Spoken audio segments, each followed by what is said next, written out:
Hi friends, welcome back to smart Rajeshwari kitchen. ఎలా ఉన్నారు friends? అందరూ బాగున్నారా? ఈరోజు మన ఇంటి రెసిపీ ఎమ్మి రెసిపీ అండి. చాలా బాగుంటుంది. చాలా రోజులు అయిన తర్వాత నేను కోడిగుడ్డు పచ్చిరొయ్యలు కర్రీ చేస్తున్నానండి. ఎలా చేసానో ఏంటో మీతో షేర్ చేసుకుంటాను. ముందుగా పూర్తిగా వీడియో చూడండి. చూసి మీకు నచ్చితే లైక్ చేసి, షేర్ చేసి, సబ్స్క్రైబ్ చేయండి. అలాగే మీరు చేసుకుని మీకు ఎలా వచ్చిందో కామెంట్ ద్వారా కామెంట్ చేయండి. ఇంక వీడియోలోకి వెళ్ళి తెలుసుకుందామా, రండి.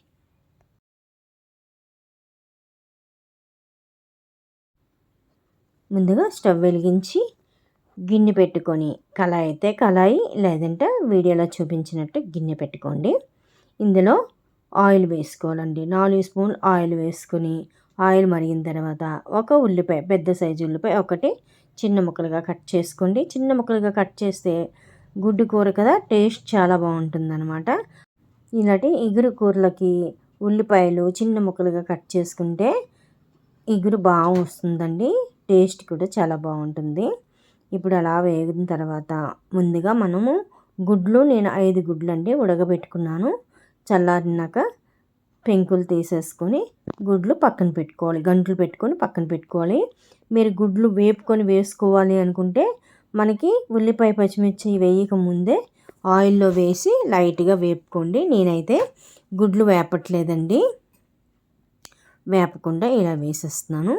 ఇప్పుడు మనకు ఉల్లిపాయ పచ్చిమిరపకాయలు వేసాం కదా, కొద్దిగా కరివేపాకు వేసుకోవాలండి. చూసారు కదా, పోపు ఇలా వేగింది. ఇప్పుడు ఇందులో అల్లం వెల్లుల్లి పేస్టు పెద్ద స్పూన్తో 1 స్పూన్ వేసుకోండి. అప్పటికప్పుడు ఫ్రెష్గా రుబ్బుకునేది అయితే టేస్ట్ అయితే ఇంకా బాగుంటుందండి. ఇలా వేసుకొని పచ్చివాసన పోయినంత వరకు మీడియంలో పెట్టి ఫ్రై చేసుకోండి. మనకి హైలో పెడితే టేస్ట్ రాదు, వేగిపోయి టేస్ట్ పోతుందండి. ఇలా మీడియంలో పెట్టుకొని చేసుకుంటే టేస్ట్ చక్కగా అందులో ఆయిల్లో వేగి మంచి టేస్ట్గా తయారవుతుంది. మనకి వెల్లుల్లి బాగా వేగింది కదా, వెల్లుల్లి అల్లం పేస్టు. ఇప్పుడు ఇందులో నేను 4 టమాటీలు తీసుకున్నానండి. 5 గుడ్డలకి 4 టమాటీలు తీసుకున్నాను. 1 కప్పు రొయ్యలండి. మనకి ముందు వీడియోలో గోంగూర రొయ్యలు వండాను కదా, ఆ రొయ్యలే 1 కప్పుడు దాచేసానండి. ఫ్రిడ్జ్లో పెట్టుకున్నాను అనమాట. ఎప్పటికైనా గుడ్లు రొయ్యలు వండుకోవాలి అని. ఈరోజు కుదిరిందనమాట, అంటే సండే చేసుకున్నాను. ఇలాగ మీతో షేర్ చేసుకుంటున్నాను అనమాట. టమాటా ముక్కలు వేసుకుని అది మీడియంలో పెట్టి మూత పెట్టి మగ్గనిస్తే చక్కగా మెత్తగా ఉడికిపోతుందండి. టమాటా బేగా మగ్గిపోతుంది కదా. ఇలా మూత పెట్టి మగ్గిస్తే మెత్తగా అయిపోయింది. ఇప్పుడు ఇందులో సాల్ట్, తగినంత సాల్టు, అలాగే 1.5 స్పూన్ కారము, కొద్దిగా పసుపు వేసుకుందాము. మీరు ఎంత స్పైసీగా తింటారో చూసుకొని వేసుకోండి. ఏదైనా సరే నాన్ వెజ్ కర్రీకి కొద్దిగా కారం ఎక్స్ట్రా ఉంటేనే బాగుంటుందండి. ఇప్పుడు అదంతా మొత్తం కలిపేసుకొని మళ్ళీ ఒక 2-3 నిమిషాలు మూత పెట్టి మీడియంలో పెట్టే వండుకోండి, టేస్ట్ బాగుంటుంది. ఇప్పుడు ఇందులో రొయ్యలండి, చూసారు కదా, 1 కప్పుడు రొయ్యలు అనమాట. ఆ రోజు తీసి పక్కన పెట్టుకున్నాను. గోంగూర రొయ్యలు వండాను, ఆ వీడియో మన ఛానల్లో ఉంది. తప్పనిసరిగా ఎవరికైనా కావాలంటే చూడండి ఫ్రెండ్స్. ఇప్పుడు అవంతా కలిపేసుకొని మళ్ళీ ఒక 2-3 నిమిషాలు మూత పెట్టి మళ్ళీ మగ్గనివ్వండి. ఇలా మగ్గనిస్తే మంచి టేస్ట్గా తయారవుతుందండి కూర. చూసారు కదా, రొయ్యల్లోని టమాటీ, అల్లం వెల్లుల్లిపాయ అంత చక్కగా పట్టుకుంటుంది. ఇప్పుడు ఇందులో మనం కొద్దిగా వాటర్ వేసుకుందాం. ఎక్కువ కాదండి, ఒక 1/2 గ్లాస్ వాటర్ అయితే సరిపోతుంది.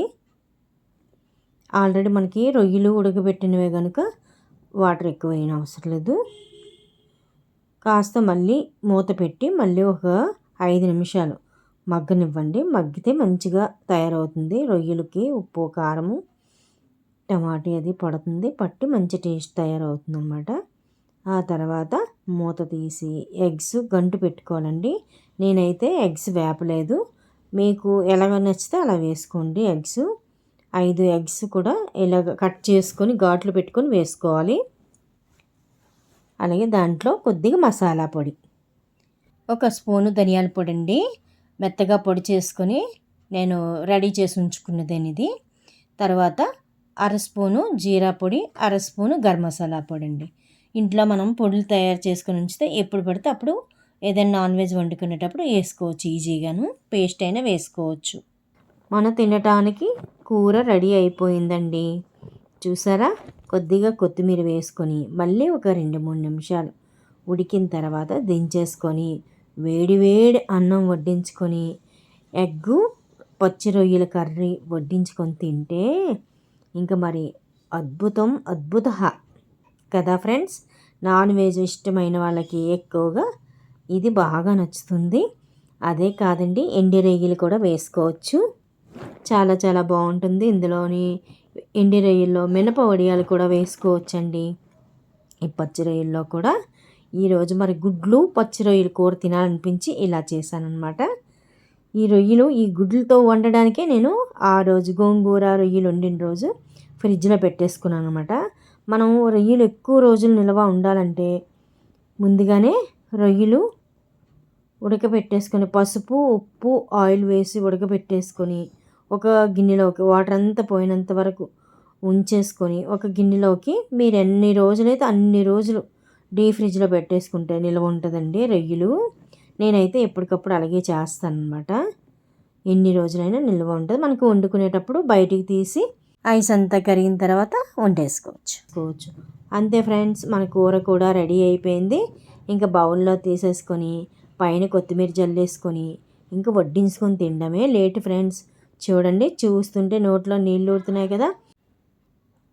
ఇంకా అన్నం వేడివేడి అన్నం వడ్డించుకొని వేడివేడి గుడ్డు పచ్చిరొయ్య కూర వేసుకొని తింటే ఉంటుంది. అబ్బబ్బబ్బా, ఇంకా నోటితో మాట్లాడలేమండి, అలా తింటూనే ఉంటాము. ఈ వీడియో పూర్తిగా చూసి మీకు నచ్చితే లైక్ చేసి, షేర్ చేసి, సబ్స్క్రైబ్ చేయండి. కొత్త వాళ్ళు అయితే మీరు చేసుకొని మీకు ఎలా వచ్చిందో కామెంట్ ద్వారా కామెంట్ పెట్టండి ఫ్రెండ్స్. ఇంకా మంచి వీడియోతో వస్తా. Thank you for watching. చూస్తుంటే నోట్లో నీళ్ళు ఊరుతున్నాయి కదా, మీరు కూడా రొయ్యలు తెచ్చుకొని వండేసుకోండి. మళ్ళీ మంచి వీడియోతో వస్తా. Bye bye friends.